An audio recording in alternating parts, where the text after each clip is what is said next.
আমরা যে কোনো ত্রিভুজের জন্য যে কোসাইন সূত্র আছে সেটা তো আমরা জানি, যে কোনো ত্রিভুজের জন্য কোসাইন সূত্র। তারপরে আমরা একবার দেখে নিই যে যে কোনো ত্রিভুজের জন্য কোসাইন সূত্রটা কি হতে পারে বা কি হয়। আচ্ছা, কোসাইন সূত্রটা হচ্ছে এমন যে cos c সমান সমান হচ্ছে a square plus b square minus c square divided by 2ab। এটা হচ্ছে যে কোনো ত্রিভুজের জন্য একটি কোসাইন সূত্র। এখানে ক্যাপিটাল সি দ্বারা এই যে এটা হচ্ছে ক্যাপিটাল সি, এই ক্যাপিটাল সি দ্বারা কোণ, আর হচ্ছে স্মল এ বি সি দ্বারা হচ্ছে ত্রিভুজের বাহু বোঝানো হয়। অর্থাৎ যদি এমন হয় যে এবিসি একটি ত্রিভুজ যার বাহুগুলো হচ্ছে এ বি এবং সি, এ বি এবং সি, এটা হচ্ছে একটা ত্রিভুজ যার বাহু হচ্ছে এ বি এবং সি। এই যে তার সেক্ষেত্রে এই সি কোণ, এই সি কোণের cos অনুপাত হবে a স্কয়ার, অর্থাৎ small a square plus b square minus c square equal 2ab। এই সম্পর্কটির সমান। এটাই হচ্ছে যে কোনো ত্রিভুজের জন্য কোসাইন সূত্র। এটা হলো সি কোণের জন্য। যদি আমরা বি কোণের জন্য করতে চাই সেক্ষেত্রে হবে cos b সমান সমান c square plus a square minus b square divided by 2ca। এটা হলো বি কোণের জন্য। আর বাকি থাকলো একটি কোণ এ কোণ। এই কোণের জন্য কোসাইন সূত্রটা হবে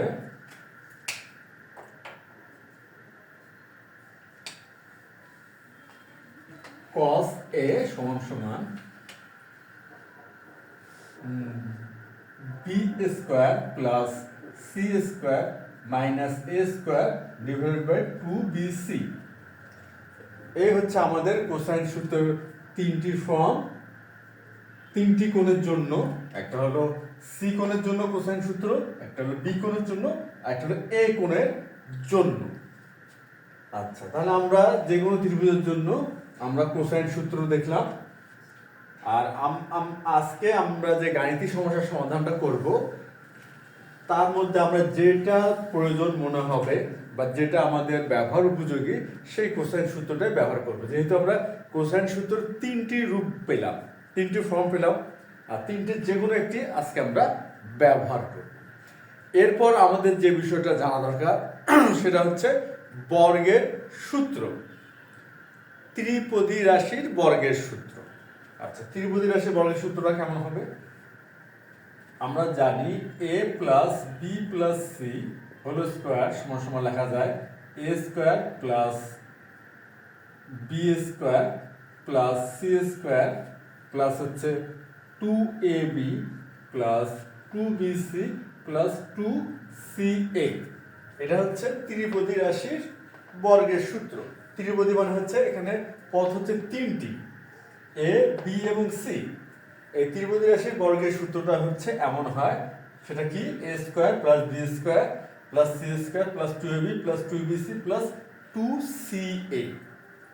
এখন কথা হচ্ছে যদি বর্গের সূত্রটা এমন হয় a plus B minus C whole square, সেই ক্ষেত্রে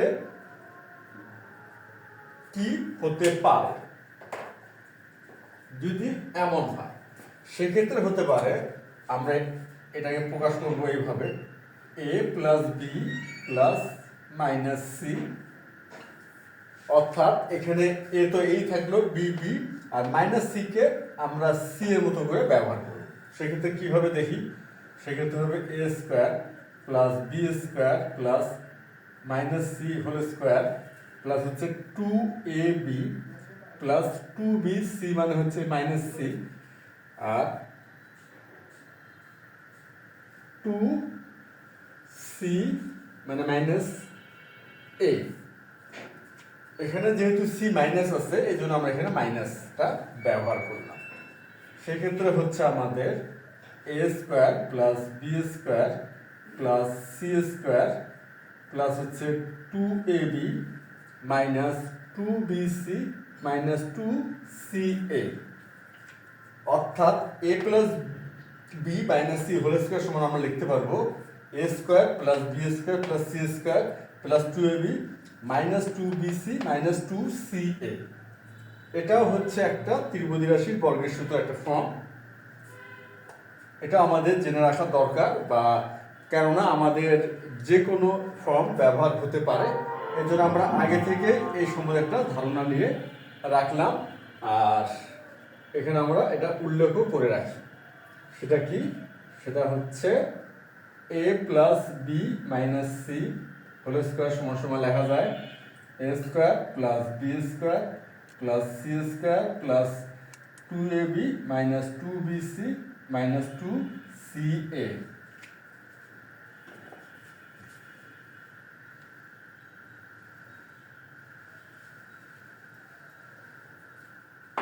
আমরা এতক্ষণ আলোচনা করলাম হচ্ছে যে কোনো ত্রিভুজের জন্য কোসাইন সূত্র এবং হচ্ছে ত্রিপদী রাশির বর্গের সূত্র নিয়ে। এখন আমরা দেখব যে আজকে আমাদের গাণিতিক সমস্যাটা কি। এরপর যে ধারণাগুলো নিয়ে আমরা আলোচনা করলাম এগুলোর মাধ্যমে কিভাবে এটা প্রমাণ করা যায় সেই বিষয়টা নিয়ে আমরা কাজ করব। এখন তাহলে দেখে নিচ্ছি আজকে আমাদের প্রমাণের বিষয়টা কি। এখানে দেওয়া আছে এবিসি ত্রিভুজের ক্ষেত্রে a to the power 4 plus b to the power 4 plus c to the power 4 equal 2c square into a square plus b square হলে দেখাও যে c সমান 45 ডিগ্রি অথবা 135 ডিগ্রি, অর্থাৎ কোণ c এর মান 45 ডিগ্রি অথবা 135 ডিগ্রি দেখাইতে হবে যদি এবিসি ত্রিভুজের এই যে সম্পর্কটি যে দেওয়া আছে সম্পর্কটি কি a to the power 4 plus b to the power 4 plus c to the power 4 equal হচ্ছে 2c square into a square plus b square। এই ধরনের একটা সম্পর্ক হয়, সেই ক্ষেত্রে কোণ সি এর মান 45 অথবা 135 ডিগ্রি হবে। এখন আমরা কি করব? এখন আমরা যে বিষয়গুলো নিয়ে এতক্ষণ আলোচনা করলাম এবং বোঝার চেষ্টা করলাম ওই ধারণাগুলো ব্যবহার করে প্রমাণ করার চেষ্টা করব। এখন আমরা সমাধানটা শুরু করতে পারি। আচ্ছা, যে সম্পর্কটা দেওয়া আছে ওই সম্পর্ক দিয়েই আমরা আজকে শুরুটা করব। দেওয়া আছে কি? দেওয়া আছে হচ্ছে a to the power 4 plus b to the power 4 plus c to the power 4 equal 2c square into a square plus b square, বা a to the power 4 plus b to the power 4 plus c to the power 4 equal হচ্ছে 2c square a square আমরা গুণ করলাম plus 2b square c square. আমরা কি করলাম? আমরা প্রথমে সম্পর্কটি লিখে নিলাম, এরপর ডান পক্ষে যে গুণ অবস্থায় ছিল এটা আমরা গুণ করলাম। এখন আমরা কি করব? এখন আমরা সাইড চেঞ্জ করব, অর্থাৎ ডান পক্ষে যা আছে বাম পক্ষে নিয়ে আসবো, বা a to the power 4 plus b to the power 4 plus c to the power 4 minus 2b square c square minus 2c square a square equal 0। যেহেতু ডান পক্ষে আমাদের দুইটি পদ বিশিষ্ট একটি রাশি ছিল, সেটা আমরা বাম পক্ষে নিয়ে আসলাম, এর জন্য ডান পক্ষে কি থাকবে? শূন্য থাকবে। এখন কথা হচ্ছে এই যে আমাদের ত্রিপদী রাশির বর্গের সূত্র যদি একবার খেয়াল করি, এখানে একটা বিষয় আমরা দেখব। এখানে কি দেওয়া আছে? a square plus b square plus c square plus 2ab minus 2bc minus 2ca। কিন্তু আমাদের যে বাম পক্ষে যে ফরম্যাটটা দাঁড়াইছে এখানে একটি পদ অনুপস্থিত, মানে ওই ফরম্যাটটা যদি মিলাই তাহলে আমরা একটি পদ অনুপস্থিত পাবো। যেমন এখানে 2ab এই ফরম্যাটের একটি পদ আছে, কিন্তু আমাদের এখানে 2ab এই ধরনের এই ফরম্যাট বিশিষ্ট কোনো পদ নেই। যেহেতু নেই, যদিও আমাদের এই ত্রিপদী রাশির বর্গের সূত্রের সাথে মোটামুটি অনেকটাই মিলে গেছে, কিন্তু 2ab এই ধরনের কোনো পদ নেই। এজন্য আমরা কি করব? উভয় পক্ষে 2, এখানে তো হচ্ছে 2ab, কিন্তু আমাদের এই ফরম্যাটের সাথে আমরা মিলাই দেখি, তাহলে আমাদের এখানে নিতে হবে 2a স্কয়ার b স্কয়ার। অর্থাৎ আমরা এই ত্রিপদী রাশির এই ফরম্যাটটাই ব্যবহার করব, কিন্তু ওই ফরম্যাটটি ব্যবহার হবে এখানে বাম পক্ষের যে ফরম্যাট, এই ফরম্যাটটি খেয়াল করে। অর্থাৎ এখানে যদি আমরা 2ab নেই তাহলে কিন্তু আমাদের বাম পক্ষের ফরম্যাটের সাথে মেলে না। কিন্তু যদি 2a²b² নেই সেক্ষেত্রে কিন্তু ফরম্যাটটি মিলে যাবে এবং আমরা অনায়াসে a+b−c² এই বর্গের সূত্রটি ব্যবহার করতে পারবো। সুতরাং আমরা কি করব, উভয় পক্ষে 2a²b² যোগ করে নেব। আর সেই সাথে আমরা ফরম্যাটটি আনার জন্য এই এখানে যেটা আছে a² কিন্তু এখানে আছে a⁴, এই জন্য আমরা কি করব, a² লিখে তারপর একটা স্কোয়ার দিব। অর্থাৎ a²টা এখানকার জন্য কি হচ্ছে, a হচ্ছে। আমরা a² কে কি করব, a এর মতো করে ব্যবহার করব। সেই হিসেবে b² হবে b এর মতো ব্যবহার, আর c² হবে c এর মতো ব্যবহার। আর এখানে আমরা যোগ করব 2a²b² আর -2b²c² আর -2c²a² ইকুয়াল হচ্ছে 2a²b²। আমরা উভয় পক্ষে কি করলাম, 2a²b² যোগ করলাম। এখন আমরা যদি খেয়াল করি আমাদের হুবহু কিন্তু এই ত্রিপদী রাশির যে বর্গের সূত্রটা আছে এই ফরম্যাটের সাথে হুবহু মিলে গেছে। যেহেতু হুবহু মিলে গেছে সেক্ষেত্রে আমরা এখন লিখতে পারবো a+b+a+b−c² এই ফরম্যাটটা এখানে যদি ব্যবহার করি। কিন্তু অবশ্যই এটা খেয়াল করতে হবে, এখানে a মানে কিন্তু a² বুঝতে হবে, b মানে b², c মানে c²। সুতরাং আমরা লিখি a² + b² - c² ইকুয়াল হচ্ছে 2a²b²। আমরা এই বর্গের সূত্রটা ব্যবহার করলাম। এখন আমরা যেটা করব, এখানে স্কয়ার আছে, সুতরাং আমরা বর্গমূল পেতে পারি। সেটা কি, a² + b² - c² ইকুয়াল হচ্ছে ±√2a²b²।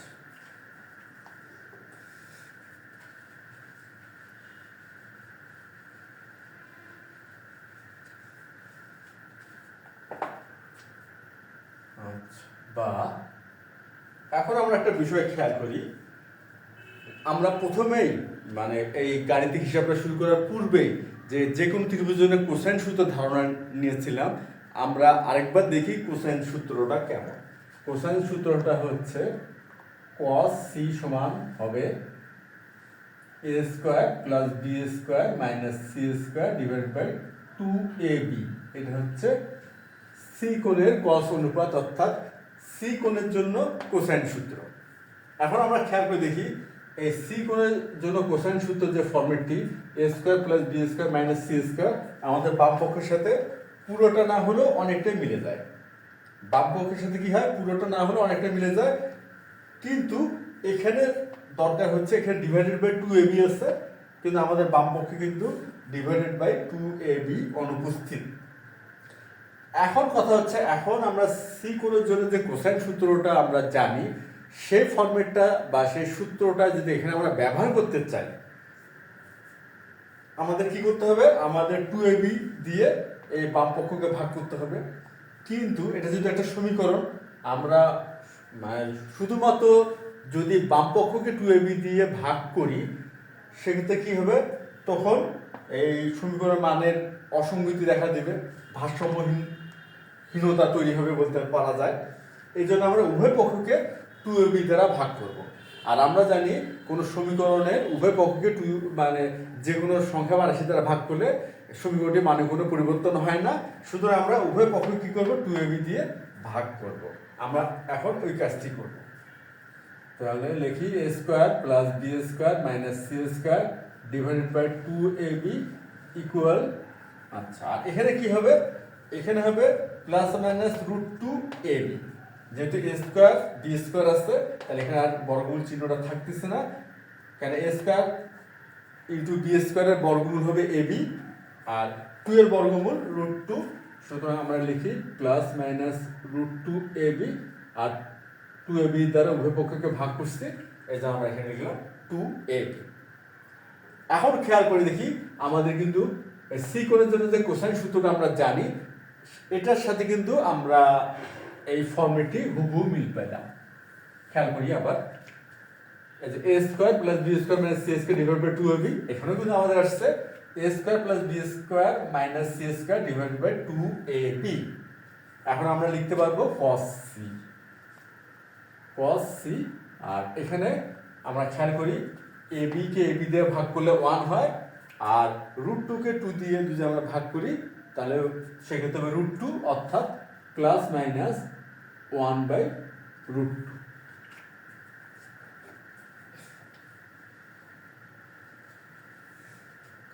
যেহেতু এটা প্লাস মাইনাস 1/√2 হলো, সুতরাং আমরা লিখতে পারি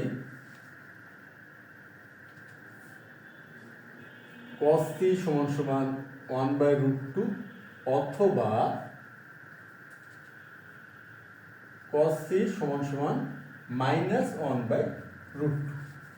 কেন এভাবে লিখলাম? যেহেতু প্লাস মাইনাস 1/√2, ওই জন্য আমরা কি করলাম, প্রথমে প্লাস মানটি নিলাম প্লাস 1/√2, এরপর মাইনাস মানটি নিলাম মাইনাস 1/√2। আমরা জানি 1/√2 হচ্ছে cos 45 ডিগ্রির মান। cos 45 ডিগ্রি সমান হলো 1/√2, আর এটা যেহেতু ধনাত্মক তাহলে প্রথম চতুর্ভাগ ধরে আমরা দাঁড় করাইতে পারি cos 45 ডিগ্রি, অতএব c সমান আসলো 45 ডিগ্রি। আমরা কোন c এর মান পেলাম 45 ডিগ্রি। আর অথবা cos c সমান মাইনাস 1/√2। আমরা জানি দ্বিতীয় চতুর্ভাগে cos ঋণাত্মক হয়, দ্বিতীয় চতুর্ভাগে কি হয়, এখানে হয় cos ঋণাত্মক, দ্বিতীয় চতুর্ভাগে ঋণাত্মক হয়, আর এখানে ঋণাত্মক মান আসছে। আর দ্বিতীয় চতুর্ভাগের যেহেতু cos ঋণাত্মক, আমরা লিখতে পারবো cos পাই মাইনাস π/4। আমরা কিন্তু এভাবে লিখতে পারবো পাই মাইনাস π/4, অর্থাৎ দ্বিতীয় চতুর্ভাগ এর জন্য পাই মাইনাস π/4। এখন পাই রেটের মানে কি 180 ডিগ্রি, আর π/4 মানে হচ্ছে 45 ডিগ্রি। সুতরাং আমরা ডিগ্রিতে যেহেতু আমাদের মানটা আনতে বলছে, সেজন্য আমরা এখানে লিখি 180 ডিগ্রি মাইনাস 45 ডিগ্রি। এটা হচ্ছে দ্বিতীয় চতুর্ভাগের জন্য। এখন আমাদের যেটা হবে, অতএব c সমান আচ্ছা প্রথমে আমরা cos c হিসাবে করে ফেলি। cos হবে এটা হলো 135 ডিগ্রি, অতএব c সমান 135 ডিগ্রি। এখন আমরা দেখি, আমাদের কিন্তু এটা দেখাতে বলা হয়েছিল কোন c এর মান 45 ডিগ্রি অথবা 135 ডিগ্রি। আমরা কিন্তু দেখাতে পারলাম শেষ পর্যন্ত যে c কোণের মান 45 ডিগ্রি অথবা 135 ডিগ্রি। এখন আমরা লিখি দেখানো হলো। আশা করি আজকের এই গাণিতিক সমস্যাটির সমাধান তোমরা সবাই বুঝতে পারছো। তাহলে আজ এ পর্যন্তই। ধন্যবাদ তোমাদের সবাইকে।